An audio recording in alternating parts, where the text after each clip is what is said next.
Hello, I'm Ernest Price and I'm here today on Bent TV Transmission with Megan Smith, who's on the board of the new Pride Centre. Welcome. Hello. Now, you actually have a history with transmission. Oh, yeah, actually I do have a history of transmission. When I first came out and started transitioning, I often actually watched Bent TV.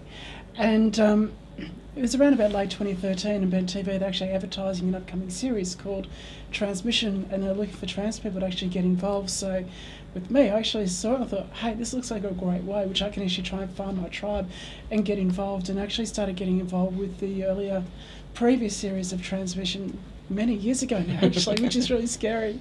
And it's almost come full circle, you were saying earlier. You are today talking about your new role. It's kind of really amazing how it came about, and because I started dealing with lots of different people at Bent TV, and particularly through the trans community that I sort of met there, and they brought me here into Joy, and we started having conversations, and I started meeting people and got involved with the show here, which I did here for about 2.5 years at Joy, and it was just an amazing experience to meet some amazing individuals and try and actually have a bit of a positive experience and positive impact on the trans community as best as what I could.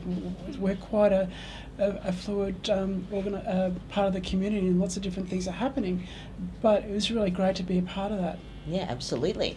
So you're on the board of the Yes, Pride Centre. I am, yeah. Can you tell us a little bit about the role of the Pride Centre, what's happening at the moment? Well, the Pride Centre itself, what that is, it's actually a substantial investment by the state government. The Andrews government actually allocated $15 million in the 2016 state budget to establish a Pride Centre. And that in itself is the single largest contribution by any government into the LGBTI community in Australia. So we're in the process of establishing a Pride Centre. We're working with a lot of other organisations. We're negotiating with other organisations that also help fund and help contribute to the construction of the site itself. It is going to be an amazing complex for the LGBTI community. What we do see is the LGBTI community across the state is fragmented everywhere, across multiple different buildings, and one of the visions that we've got is to really bring everyone together, so we do have that unified home hub and also community focus as well in this one complex. So it's actually going to be quite an amazing place once it actually has been constructed. Absolutely. What's it been like sitting on that board? Who else is in the room? What are some of the experiences you've been able to have? Sitting on that board itself is an absolutely amazing experience. I have about 7 other directors there who I share this table with, and I am absolutely humbled to be in the same space as these people. Our chair, Jude Munro, she's got so many years, 40, 50 years of experience in the LGBTI community directly. She was involved with the first Mardi Gras and the gay rights liberation movements and those things. One of my other directors, Georgia Harmon's the CEO of Beyond Blue. Margaret Hansford is also another President Girl Guides, has also been CEO of other organisations. I've got 4 men who are also senior leaders across the National Australia Bank, Future Fund, as well as also in other organisations as well. And to be in that space, to be sitting around the same table as them is absolutely incredible, amazing experience. Yeah, there's a lot of history in that room. There's a lot of history, but there's also a lot of people there who are very capable and very competent about actually making this thing happen.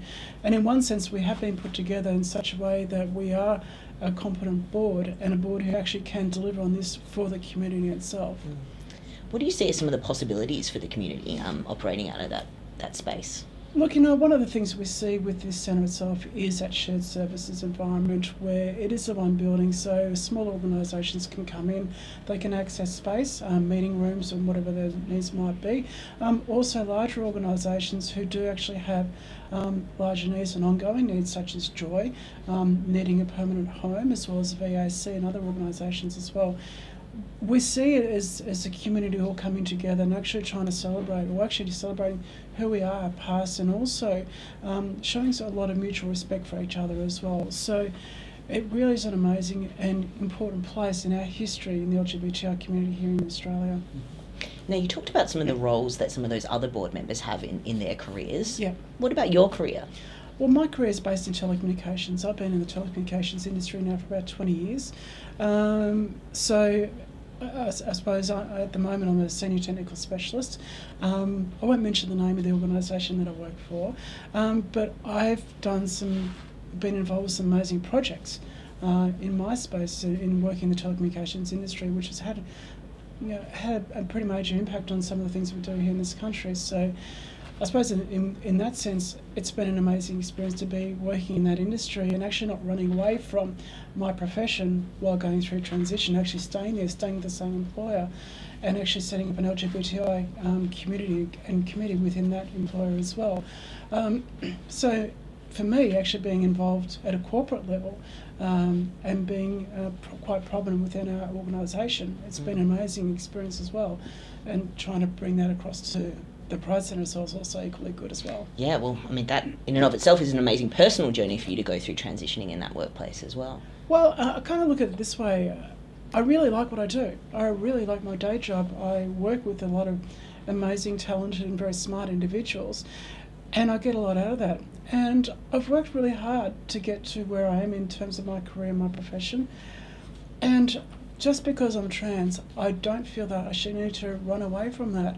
I kind of look at it that I have worked, and I've worked really, really hard, professionally and also personally as well.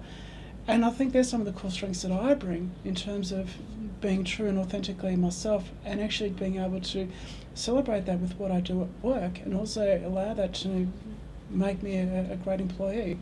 Or also a great director as well. At least I hope so anyway.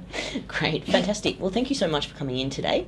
So I've been talking with Megan Smith, who's on the board of the Pride Centre, which is in development in Victoria. I've been Ernest Price, and you're watching Bent TV Transmission.